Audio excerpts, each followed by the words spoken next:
Well, here's the our time part. There has never been a time in our history. By the way, in case you didn't know, this is our 98th year. I know, right? In 2 years we have our 100-year celebration. But our time means, and you're going to hear this from Kymm, you're going to hear it from Stephanie, you're going to hear it from all the speakers. Our time is now because we have never been more relevant than we are today. And part of how we know that is the amount of funding that they're bringing our way finally, and we're partnering and we're working together, we're collaborating. We should all be happy as a profession, because a decade ago or more, that was not the case. If there was any maybe positive thing to come out of COVID, it has been really us becoming so relevant like never before. Future professionals, you got an incredible opportunity to change this future. Yeah.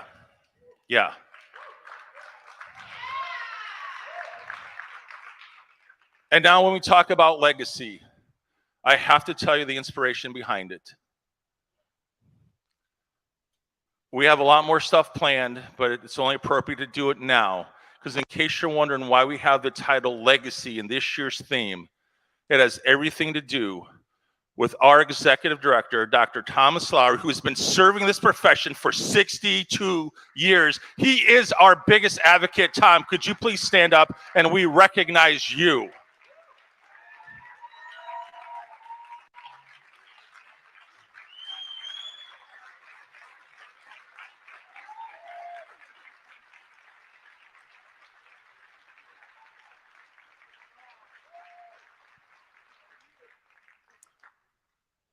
Thank you, Dr. Lowry.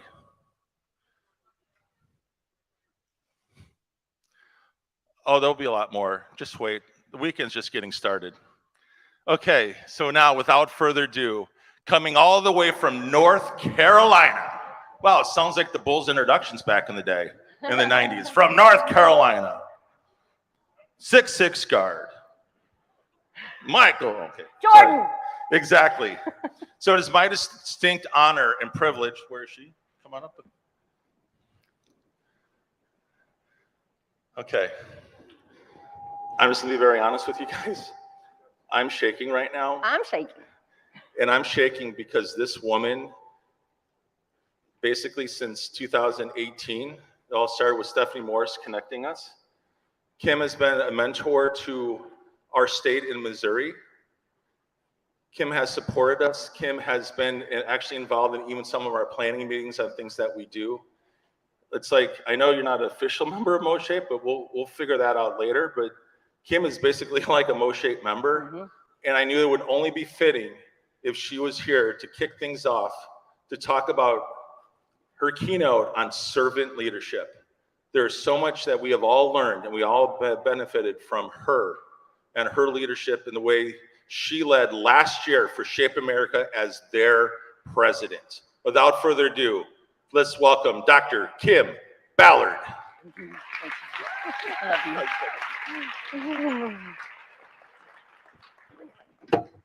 Wow. Oh, that's okay. You know, I don't know what to say after that. Let me first say I'm glad to be here, and I don't know about you, but it takes a while. Is this off? You take this one off. It takes a while, of course, to get from North Carolina anywhere, and it took me a little while. And you all been on planes, right, where you have people next to you and they want to chit chat. You guys like talking to people next to you, right? Yeah, me too. Well, and I could talk to that sign pole over there, so it doesn't matter. Those of you that know me, I love to talk to people, and they're like, oh, I like your accent. Oh, thanks.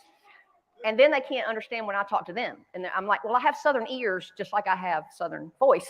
I can't understand you either.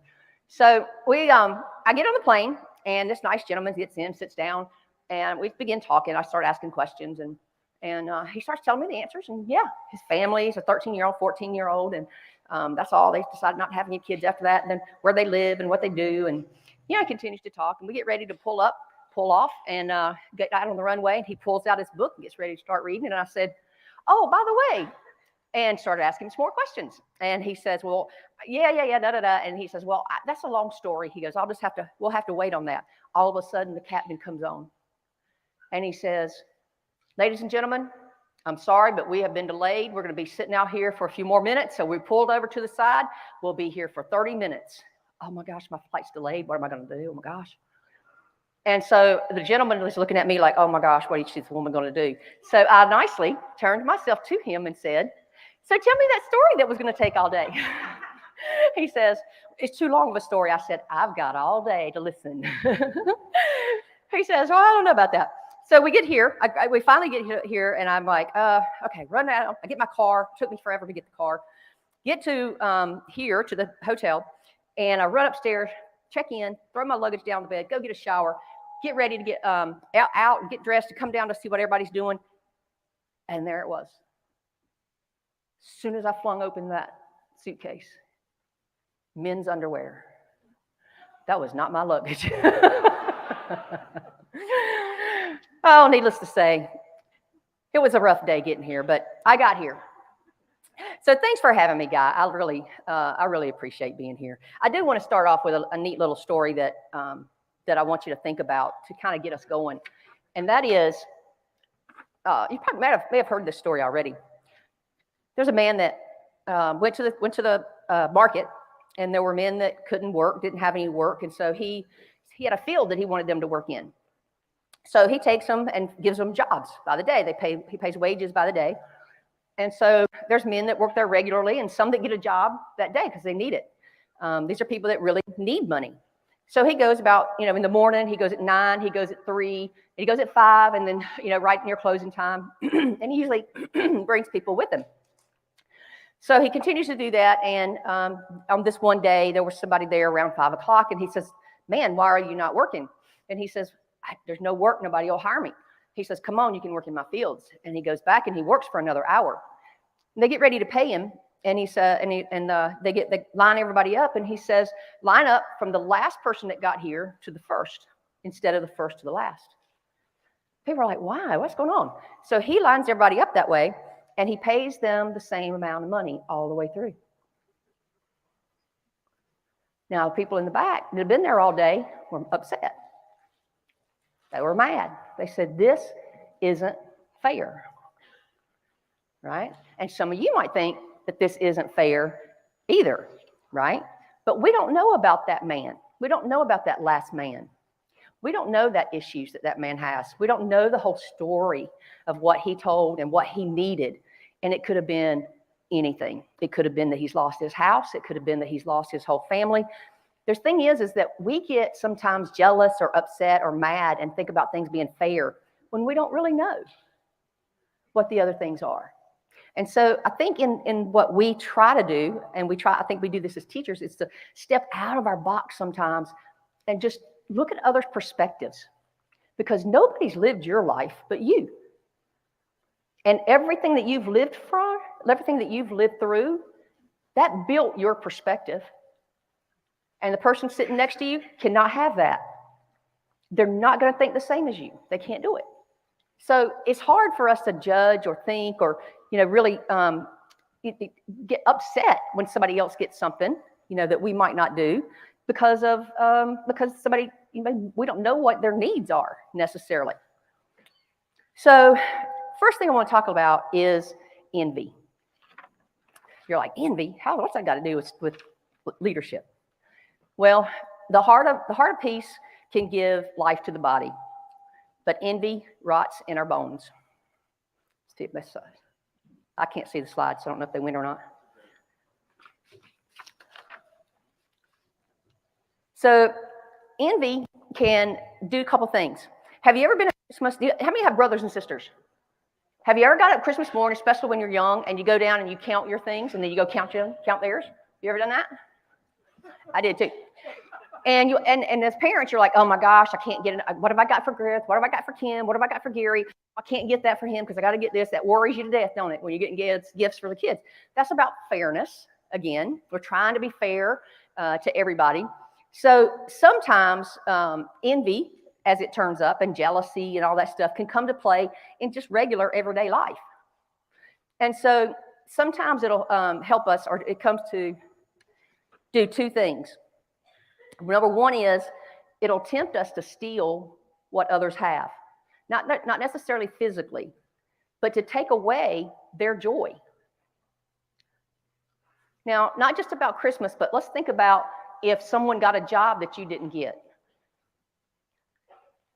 And someone got a new house and you haven't been able to. Someone got a new car. Someone just got married and you haven't been able to. Right? And so it feels like that's unfair, or it feels like, maybe I should get those things. Why am I not being able to get those things? So that's one thing that it can do. Most of us have a hard time with that. We don't really recognize it all the time, though. It's hard to recognize. It just comes and goes. It's just part of life.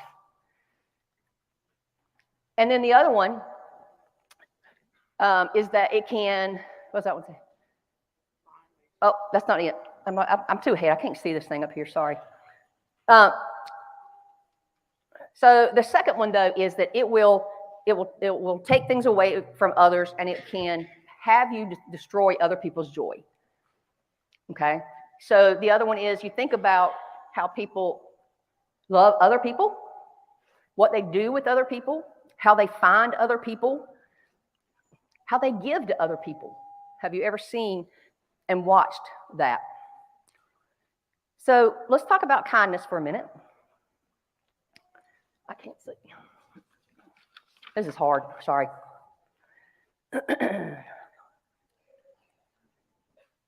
So someone gets a new job. Envy finds a way to ruin it for others. Have you ever said those 3 words or 4 words? That must be nice. Somebody gets something and you say, that must be nice. Or you say a backhanded joke kind of a thing, kind of lighten the mood, but really it's jealousy. Yeah, that hurts. So one thing I want to think about is if it's gratefulness or something else. Because you see, we don't stay with me. We really don't like kindness. I know, don't throw anything. Because I want you to think about the difference between kindness, real kindness, and grateful. Kindness is you go get me a cup of coffee and come back. That's okay. Thank you. And we think of that as kindness, don't we? Someone does something for you very nice. It's kind. I want to do something nice back for you. It's kind. Right? Grateful, though, is a little bit different. Grateful takes kindness and it humbles you. That's kindness. That's the deep, true meaning of kindness. So let me tell you how. Not long ago, well, just a couple months ago, I had someone break into my Apple account, stole my ID, stole my passwords, stole my Apple card, Apple Pay, took my phone number, took everything I had, Apple, everything. And got into it. My Apple card was connected to my checking account, stole everything out of my checking account. Yep, had nothing. And for a month, I lived on like $200 and credit cards. Oh, don't worry. All my friends offered help, just like you would. Here, I'll give you everything. Some of you in this room. No, I got it. Don't worry about me. And I talked to the bank. I talked to everybody. We're getting the money back, right? You'll get it next week. Didn't get it next week. Nobody was really paying attention to where this was going and what was happening. So they got the money back and they put it back in my checking account. Nobody figured out he was in the checking account. So as soon as that money got back in the checking account, it got going again. So I've got another month of living on $230. 2 months, you live on it. Humbling. I had to call creditors that had debts, and I had to beg and say, please don't take this out on me. Here's what happened. And I had to call, my biggest loans and say, please don't take my house and don't hold this against me. You know how hard that was? Because I'm a proud person. That was humiliating in a way, but it was humbling. What they did for me, that is kindness. That is kindness. They didn't even ask a question. They said, yes, ma'am, we'll do it. I said, I got police reports. I got somebody you can talk to. I got everything. No, ma'am, we'll do it. That That's kindness. You can't just be the kind of kindness that's really grateful. You go deeper than that to really try to be what we need to be in servant leadership. Because we can all be kind, we can all be kind. I mean, we'd all be, just that gratefulness, but it takes a lot. It takes that servant leader to be grateful. My favorite saying, life itself can't bring you joy unless you really wish it. Life brings you time and space. So think about that. Life brings you time and space. It's up to you to feel it. How are you feeling yours? Grateful or kindness? How are you feeling yours? Well, it's not just about giving to others, y'all. It's about you taking care of you too. As teachers, we normally give, and we normally give overabundance of care to our kids. We come naturally with love. We come naturally wanting to give them more. Sometimes we give them more and more and more till we almost don't have any more to give. And guess what? That's true. We really don't have any more to give.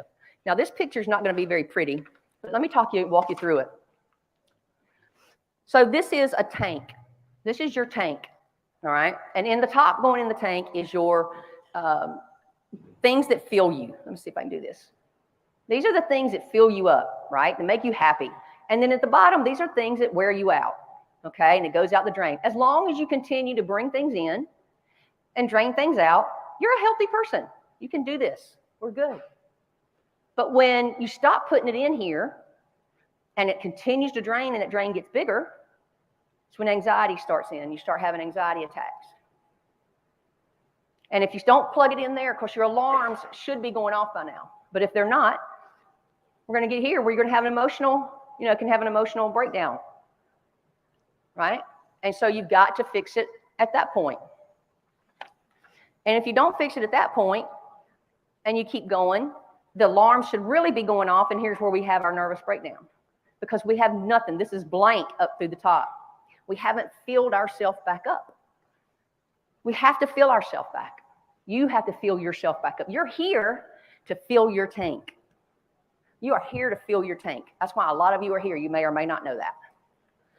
And that is a good thing. So we have to take care of ourselves and each other. And that's what I want you to do while you're here. So make a list. Think about this while you're here. And think about what fills you. Let's see. So for me, having devotion, going for walks, TV. Oh, I love TV court now. Court TV. Oh, I know, right? I love it. Yeah. Oh, and then on YouTube, they have some good ones. The Lawyer You Know, and there's some good lawyer ones on there. Yeah, those are good. I watch the whole trial sometimes and just watch it when I'm driving home. Anyway, okay. I told you I could talk to that wall over there. So, and then what drains you, right? What are things that drain you? So students sometimes are very draining to me. Overbooking myself. Students on their phone, right? And not being able to say no. Sorry, I went too fast. Okay. So all those things are hard. Tell me what for you. Think about it for you right now. What fills you up? Just take a minute and think about it. Write it down if you want. Because here's your challenge. If you fill it up for yourself, look at what fills you up and look at what wears you down. Take a minute to really absorb that, to really look at it, because we don't do that enough. And then ask yourself some questions. Ask yourself, where do you go to get filled? How often do you do that? Are you doing it enough? Because you're probably not. Ask yourself, what drains you? How often are you doing it? How often are you not? Who are you doing it with? Maybe you're with the wrong people. Maybe you're with the right people. But then give it to your significant other. Have them do the same thing. Have them do the same thing. and write their list. What fills them? What drains them? Because something that you do might be draining them. And they're not going to tell you, or they didn't tell you. So find that out. Happy wife, happy life, guys. You know, find that out. You might be draining them. Let me just mention a few things. And so we get caught for this. And you say, I got to go. I got to have, you know, I got to ask for forgiveness. I got some things I need to straighten out with people. So let's see what I can do with forgiveness. Let me tell you, people get mixed up on forgiveness because forgiveness is a lot of things and forgiveness isn't some things. So take a point. Forgiveness it's a gift for you. It's a gift for you and somebody else when you give it. It's a process. It's not a journey. I mean, it is a journey. It's unique to each one of us. It's all different. It's choosing not to give somebody else control. That's part of forgiveness. It's trying to see others' humanity and extending to them what is most wanted for yourself. Take care of you. That's part of forgiveness, is you're looking after you. Choose to stop contempt, revenge, disgust, hate, and violence from continuing through this cycle of the world. If we don't, who will? Right? But forgiveness is not somebody putting pressure on you to guilt you into it. That's not forgiveness. It's not somebody conditioning what you did or you conditioning it. That's not forgiveness. It's not taking away the consequences and going back. That's not forgiveness. You set boundaries. It's not forgetting what happened. That's not forgiveness. You don't just forget what happened. It's not just things going back to the way they were. That, again, is not forgiveness. So think about what you're doing. You're taking care of you. When you give that forgiveness to someone and you're thinking about getting this off of my chest, I'm giving you that back. I'm taking care of me, and I'm going to fill my bucket of love and joy and not contempt and hate and violence and disgust and anger. Because you got to get rid of it. And we got to help others get rid of it. That's what we do as teachers. We help teach them the skills to get rid of it. So I want you to see, but we do this a lot. You just maybe not pick it up. This is our baseball coach at Campbell University. Now, he's not this one, you'll see him. This is Justin Hare. Now, he's a man that was doing this interview, and I saw it, and I thought, this is servant leadership. And you guys that are coaches, ladies that are coaches, you do this probably, but you haven't seen it in these words. So listen carefully and think about what you do as a coach and even as a teacher. Let's see if I can get this on.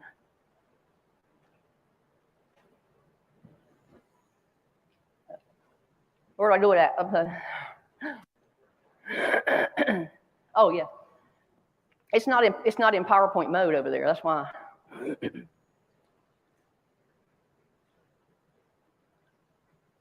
never got into full screen. Oh, there. What is, you've got the rings, you've got the wins, you've got the facility, but the next level, which I truly feel separates this program from so many, is the brotherhood. And that's something that you not only say in interviews, it's something you live, and we have seen it as these guys and these alums, wherever you go for a regional, there is a big group of guys that are now professional in something else other than baseball that support this program, as well as these major league guys. They don't just leave this program and every so often get an email for you. They call you when they get called up. Cedric Mellis picks up the phone when you give him a call. It's a special thing that you've created on top of everything. I mean, it's something that our staff has certainly set the tone for, we say it all the time, like our job is to love our players. Their job is to love each other. And we truly believe that because, again, we've got guys from all over the country, and if we didn't genuinely mean that we're going to try to invest in you every day and we're going to try to pour into you every day, and we're going to love you. And some days are going to be really hard, and we're going to face a lot of adversity. but through all that, like, we're going to actually grow closer and stronger. And just because we're a brotherhood, we're a family, doesn't mean that we're always going to get along. In fact, it means that, like, we're probably going to butt heads. Like, I've got 3 brothers that, you know, I butt heads with my brothers and sisters all the time. I'm one of 6. Like, it doesn't mean that I like them all the time or that they like me all the time. Like, there's going to be things that annoy each other. But, man, like, it's going to be us versus the world, you know? And so that's been a really fun piece to grow personally and help our staff grow personally, where we get out of the business of it being transactional and be in the business of it being transformational for those guys. And, you know, we've got guys that have gone through our program that are living in the coolest places that you could possibly imagine in the world. And they, you know, want to come back to Bowie's Creek or Coach, I can't wait to get back to the creek. And I mean, that's special, you know? And so, you know, we're big believers, and, you know, I in my heart of hearts, I truly believe this, that if we can invest in our guys every day and we can love them and we can teach them to show up and punch the time clock, give a little bit of sacrifice, put something of themselves on the table for everybody else, then winning, meeting goals, being successful in the classroom is not the destination. It's a byproduct of building better people, of building elite young men, of building elite level staff members that go on, whether it's here or other places, to do unbelievably awesome things, and be able to connect the dots back to the fact that when you give a little bit more of yourself, when you love the people that are around you, and that you're willing to work really hard, and put a high attention to detail on what you're doing, man, like, then the wins come, right? The championships come. It becomes a byproduct. It doesn't become a destination. It becomes a pit stop on your route to something else great. And that's what's been really fun over the last, you know, however many years. I mean, like I said, it feels like we've been here 5 or 6 years, and, you know, it's year 17, but that's been a really fun maturation for me and for our staff. And I think for our program is that it's not just about winning 35, 40 games, whatever it is, like, that becomes a byproduct of building and helping build better people. And that's probably been the most special piece and the most fun piece of, you know, program building. Yeah. And Servant leadership. You build them early. Look at how we coach in the rec leagues, at small leagues. Look at how the parents act. Look at how, you know, we start growing them through all the leagues. Just think, if we had that attitude, everybody had that attitude. Parents, coaches, refs, spectators, everybody, what will we be growing? What can we grow? And y'all, that's not impossible. But we have to build it. We have to continue to build it. The young professionals, build it. Those of us that are out there, build it. So invite others. Continue to live it and invite others to our community. So if you feel and you firmly believe that equity and participation of the entire family, regardless of race, age, creed, physical abilities, marital or economic status, gender identity, or sexual orientation, our community is one that's rooted in the national PE and health standards and appreciates those who breaks them down and helps us with outcomes and assessments, who believes in the curiosity and the questions and doubts and willingness to thoughtfully change one's minds if needed, and also have those good communications, who understands the skills that we teach our children and our students are far more important than just SEL and fitness, who embraces the science as a tool for discovering truth and for adding to our profession, as opposed to taking it away, our nourishing sense of wonder and growth, and we embrace those who continue to work. Our community takes that science and translates it into practice. And while we don't necessarily get in all the politics and of justice and systems of oppression, but we do take it serious. And the notion that justice is what love looks like in public, that our community will take the high road, but when necessary, when the equality and justice of our people, you, are at stake, we will be there. We will be there. So if these things help fill your tank and do not drain your tank, if you're interested in a community that appreciates you and loves you, understands you, what you're going through on most days of the week, and can pick you up like no one else can do, welcome home to Shape America. Let's celebrate yourself while you're here. Let yourself appreciate each other. Think about how you're filling your tank while you're here. What kind of legacy are you going to leave? What's going to be your legacy? Are you going to be grateful or kind? What are you going to leave behind? Moshe, you are already leading the country in so many ways. You are already on the top. You can be one of the best leaders of servant leadership. You already are there. Continue to lead that for our country and for all of our other associations. You're doing such a good job. Just don't stop, and grab and do better. Just grab and do better and do more, and continue that for us, okay? I really appreciate you, and you don't know how much I love being here with you. Thank you for having me. Have a great conference.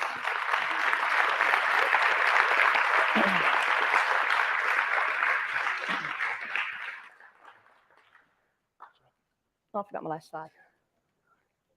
Good job.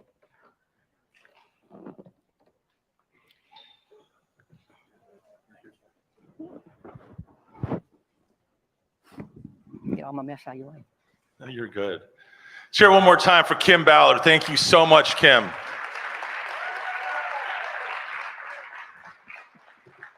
So I'm just going to give you a fun few facts, and we'll be ready to get the party started.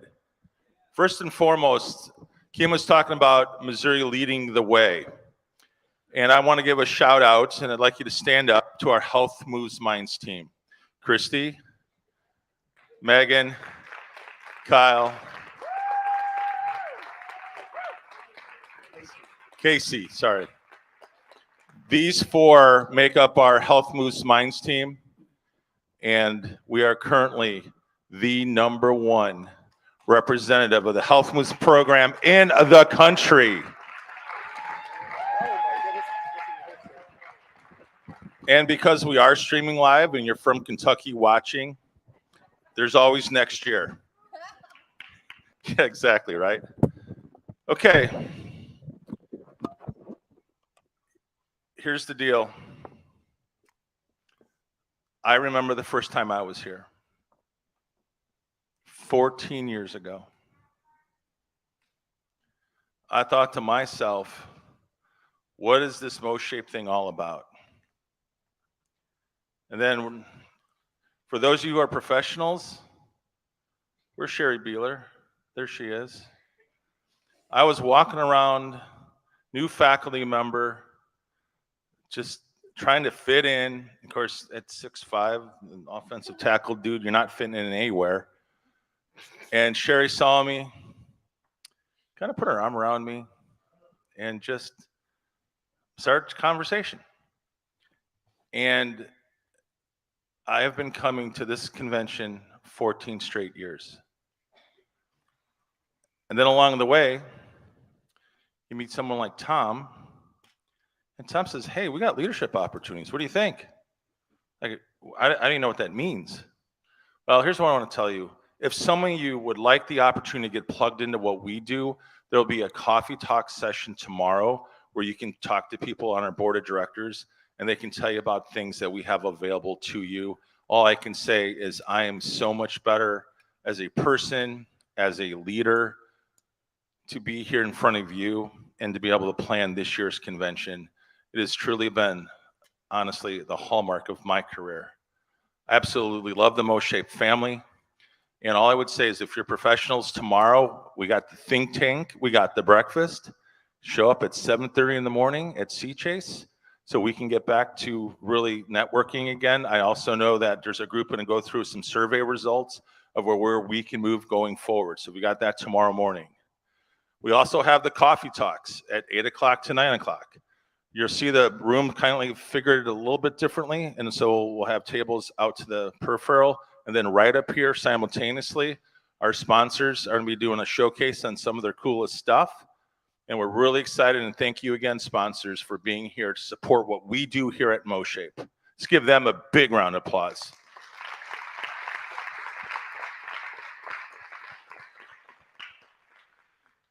And our future professionals. All I'm going to tell you is get to know some students from other schools. I know our students, they were challenged. They couldn't come back unless they could tell us a story that night. We'd all get together for like a half hour. I want to hear about some of the cool people that they would meet and the cool things that you all are doing. Look, we're one big profession. I get it. You got your school colors on. Okay, I get it. But when we're here, we're family. We're family first. So have a great time. You got out early now. You got a chance to see the sponsors and get early to your sessions, and have a great time. And we'll see you back tomorrow at around 11:45 for Stephanie Morris and her keynote address. Have a great time, MoShape.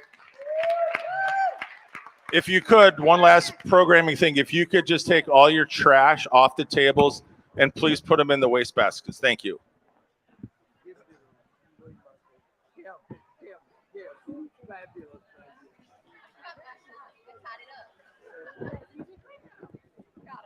It threw me not having it on.